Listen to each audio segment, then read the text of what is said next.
बच्चों के लिए रो रहा हूँ, तुम्हारे बच्चों के लिए रो रहा हूँ, तुम्हारे बच्चों के लिए रो रहा हूँ, तुम्हारे बच्चों के लिए। नमस्ते दोस्तों, मेरा नाम मुकेश कुमार। मैं मैथ पढ़ाता हूँ, मैथ का टीचर हूँ, 9th-10th का। आज आप लोगों के बीच जिस घटना के बारे में रखने जा रहे हैं वह घटना हमारे देश की भविष्य के लिए खतरे हैं। आज जो हम लोग आप लोगों के बीच रखने जा रहे हैं, बताने जा रहे हैं, जब आप लोग इसकी जानकारी, इसके बारे में जानेंगे, समझेंगे, तब आप लोगों की अंदर की आत्मा से रोने की आवाज आएगी। क्योंकि आज हमारे देश के बच्चों के भविष्य के साथ खेला जा रहा है। आज जो हम लोग बताने जा रहे हैं वह है एसएससी सीजीएल, जो आप लोग जाने होंगे, बहुत सारे चैनलों के माध्यम से आप लोग देखे होंगे। एसएससी सीजीएल का मतलब होता है स्टाफ सिलेक्शन कमीशन। सीजीएल का एक एग्जाम होती है जिसके तहत बहुत सारे बच्चे अपने नौकरी के कयास लगाए बैठे रहते हैं, दिन रात मेहनत करते हैं। तो हम लोग इसके बारे में आप लोगों को कुछ जानकारी देने के लिए आए हैं। इसमें जो सरकार है, जो सरकार की व्यवस्थाएं हैं, जो या कंपनी जो इस एग्जाम को ले रही है या इसका निरीक्षण कर रहे हैं, उन लोग उनके कंपनी के कुछ घटनाओं के कारण, कुछ त्रुटियों के कारण, या कहें कि कुछ एग्जाम सेंटर पे बच्चों का रोल नंबर गलत आना या फिर थोड़ी बहुत गलतियां होने के कारण, एग्जाम सेंटर की कुछ विवाद होने के कारण बच्चों के अंदर आक्रोश आया और उन लोगों ने या शौक जताया या दुख जताया कि हमारे बीच, हमारे भविष्य के लिए खेला जा रहा है, गरीब के बच्चों के भविष्य के साथ खेला जा रहा है। इसमें हमारे गरीब के बच्चे पीछे जाते हैं, ना कि बड़े बुजुर्ग के बच्चे पीछे जाते हैं। इसमें हमारे देश के गरीब के बच्चे पीछे जाते हैं। आज वही आप लोगों के बीच हम बताने जा रहे हैं। हमारी देश ऐसे देश है जहां संविधान के अनुसार चला जाता है, संविधान के नियम कानून के अनुसार चला जाता है। लेकिन आज वही देश हमारे संविधान के कानूनों के विरोध चले जा रहे हैं। हमारे बच्चों के भविष्य के साथ खेला जा रहा है। जो भविष्य हमारे देश के आने वाले भविष्य होते हैं उसी के साथ खेला जा रहा है। मैं मुकेश कुमार आप लोगों को कुछ बताने जा रहा हूं। बहुत दुख के साथ आज हमें आना पड़ा। लगा कि नहीं, हमें भी बच्चों को कुछ सहयोग करना है, जहां तक हो, जिस माध्यम से हो, कुछ मदद करना हो। तो हम कहना चाहेंगे कि देश के कोने कोने से जो सभी शिक्षक 31 जुलाई को हमारे देश की राजधानी दिल्ली की ओर चले, एक ही नारा लेकर, दिल्ली चलो की नारा के लेकर चला था।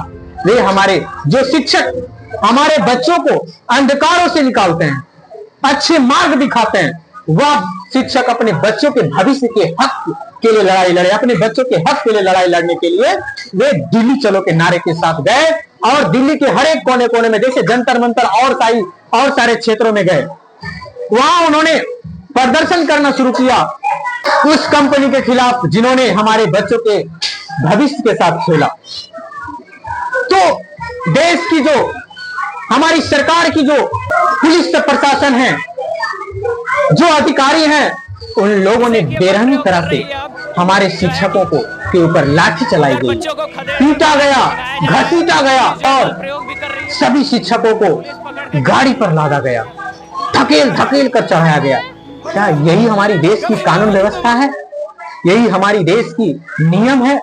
यही हमारी सरकार की नियम है कि जो शिक्षक हमारे देश के लिए, गरीब बच्चों के लिए अंधकारों से निकालते हैं, अच्छे मार्ग दिखाते हैं, जिसे बच्चों ने, गरीब बच्चों ने भगवान के रूप मानते हैं शिक्षक को, वैसे शिक्षक के ऊपर लाठी चलाया जा रहा है। यह सब जानकर हम लोगों के अंदर से रोना आता है, रूह कप जाती है जब वह दृश्य देखते हैं हम लोग कि किस प्रकार से टीचरों के ऊपर लाठी चलाई जा रही है। क्या लाठी चलाने के लिए शिक्षक वहां गए थे? वहां प्रदर्शन करने गए? नहीं, बच्चों के हक की लड़ाई लड़ने के लिए गए।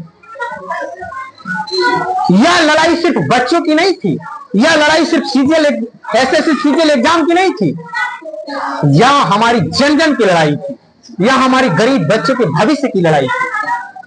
मैं कहना चाहूंगा, मैं सरकार से निवेदन करना चाहूंगा कि आप के जो पुलिस प्रशासन है, पदाधिकारी हैं, जिस प्रकार से हमारे शिक्षक, हमारे गुरुओं के ऊपर लाठी चलाए, वे बहुत ही गलत है और नियम के विरुद्ध है।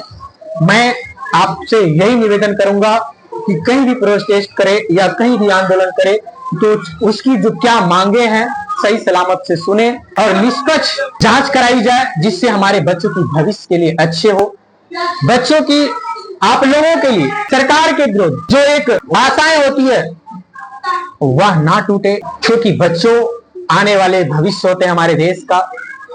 मैं बताना चाहता हूं आप लोगों को कि यह जो आंदोलन था, इसमें देश से कोने कोने से शिक्षक आए थे, जिसमें से राकेश यादव जी थे, नीतू मैम थी और हमारे बिहार के भी बहुत सारे टीचर उसमें भाग लिए थे, SK झा सर, नवीन सर, जिसमें से कुछ टीचर की हाथ तोड़ दिया गया, कुछ टीचरों का कपड़े फाड़े गए, खदेड़ा गया।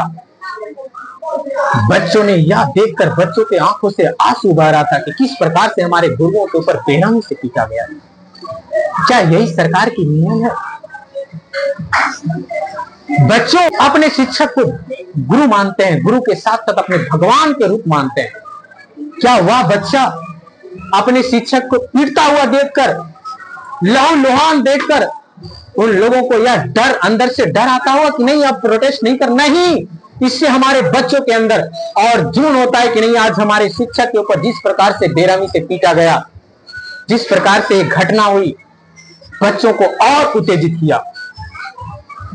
और क्या आप लोगों को लगता है, क्या सरकार को लगती है, क्या इस कमीशन को लगता है, क्या इस जो कंपनी थी जो इस एग्जाम को कंडक्ट करती है, क्या उनको लगता है कि ऐसे करने से हमारे जो आवाज है वो दब जाएंगे?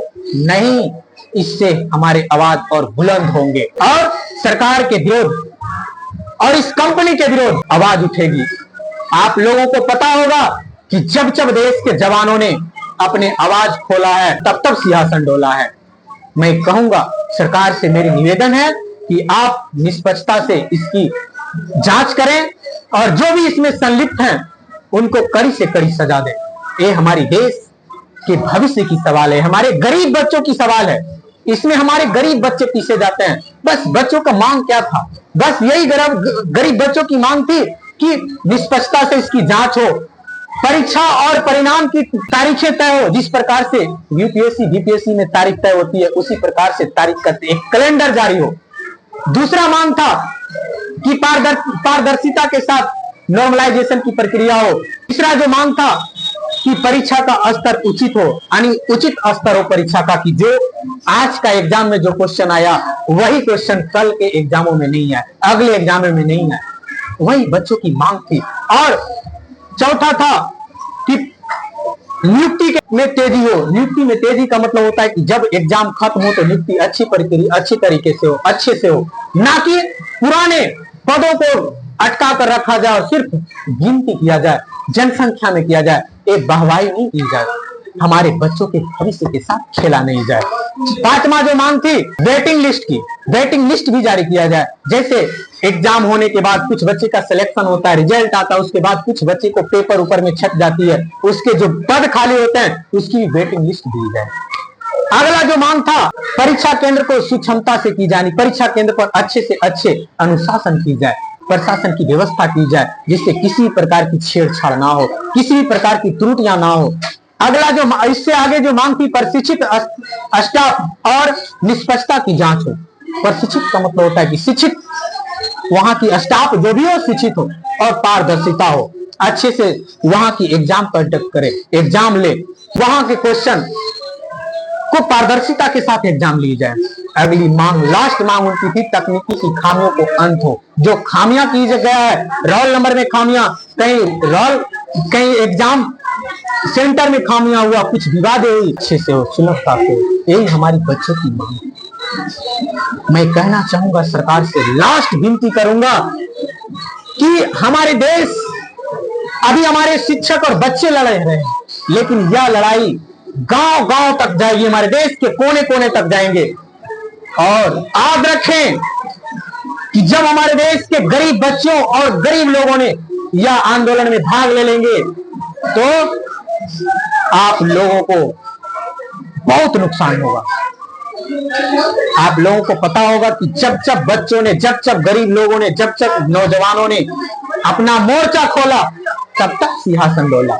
मैं ज्यादा कुछ नहीं कहना चाहूंगा। मैं सरकार से यही निवेदन करूंगा और अपने पदाधिकारियों से और इस कंपनी से यही निवेदन करूंगा कि यह एग्जाम को फिर से पारदर्शिता के साथ और अच्छे से फिर से इसका जांच की जाए और जो भी इसमें संलिप्त लोग होंगे उसको कठोर सजा दी जाए। जो भी क्वेश्चन लीक करवाने वाले होंगे उसे फांसी की सजा होनी चाहिए, क्योंकि हमारे बच्चे की भविष्य के साथ खेला जाता है। और सिर्फ यही नहीं, एसएससी सीजीएल के साथ ये नहीं होता, राज्य स्तरीय पे भी बहुत सारी एग्जाम है जिसपे यह धांधली देखने को मिलता है। जैसे बिहार पुलिस हो गया, बीपीएससी, शिक्षक बहाली हो गए और बहुत सारे एग्जाम है जिसमें यह सब धांधलियां देखी जाती है। यह सब पारदर्शिता के साथ हो। मैं इससे ज्यादा कुछ नहीं कहूंगा। मैं सरकार से निवेदन करूंगा, पदाधिकारियों से निवेदन करूंगा कि हमारे बच्चों के भविष्य के साथ ना खेलें और हमारे गुरुओं के साथ, हमारे शिक्षकों के साथ ऐसा वार्तालाप ना करें, लाठीचार्ज नहीं करें। कहीं कहीं आंसू गैस का बारिश किया जाता है, कहीं पानी की बुहारें की वर्षा,